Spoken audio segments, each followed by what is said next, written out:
Hi everyone, welcome back to the Fazaro farm. We are down in my basement in my laundry room, and I'm going to show you tonight how to properly wick your fleece. So you want to make sure your fleece is wicked before you put it in your guinea pig's cage. You don't want to put it in there if it's not properly wicked, because I'm going to show you what happens. This is just some water.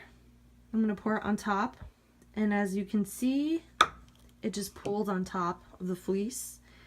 So that's going to tell you that it's not properly wicked.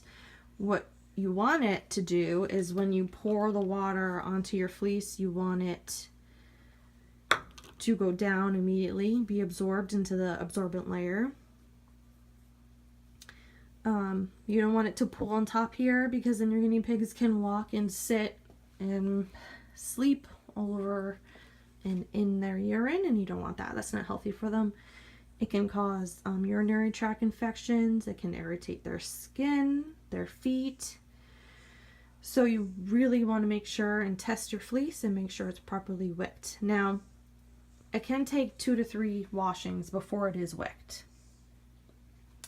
Isn't this pattern really cute? I love it. I will do a separate video on why I use fleece versus other types of bedding. But right now I just want to show you how to properly wick your fleece.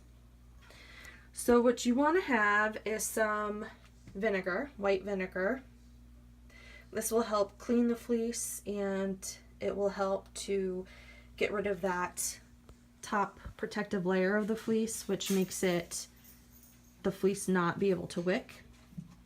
And then what you also want to use is a detergent that has no dyes in it, that there's no perfumes, no chemicals in it. You want it to be clear. So I don't use a lot of detergent at first because the fleece isn't dirty. I just need the protective barrier of the fleece to be washed off so I can use it for the guinea pigs. So I have about 1/3 of a cup here. So let's get started. And move this.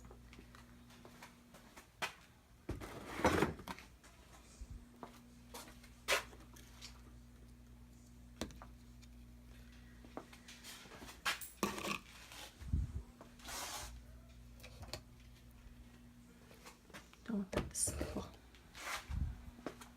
Okay.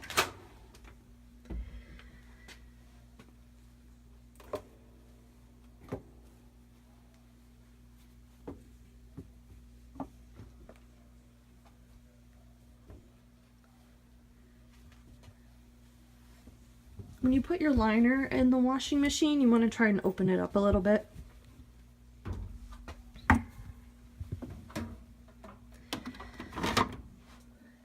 So I'm going to get the detergent. What you absolutely do not want to use is any fabric softeners, because that's just going to interfere with the wicking process, and it's going to make this filmy coat on top of the fleece, and that interferes with its wicking properties, so you don't want to do that. And then I use about 1/2 cup of the vinegar. If the fleece was dirty, I'd use 1/2 cup to a cup. And I just pour that in there. Now, I'm going to put it on heavy. You want to make sure you put it on either warm or hot. That helps to break down that barrier on the fleece. And then I usually wash either on normal cycle or deep water wash. I guess it's totally up to you.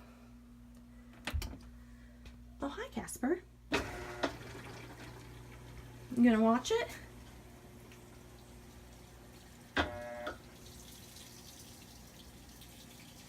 So to dry the fleece, you can either hang to dry it, or what I usually do is put it on the temperature on low. That dries it, and it also helps to reduce the risk of shrinking the fleece. So after you've dried your fleece, you want to test it again to see if it's wicking properly or not. If it's not, you want to do it all over again. Right, Casper? Yeah. Alright guys, I'll see you next time. Thanks for watching.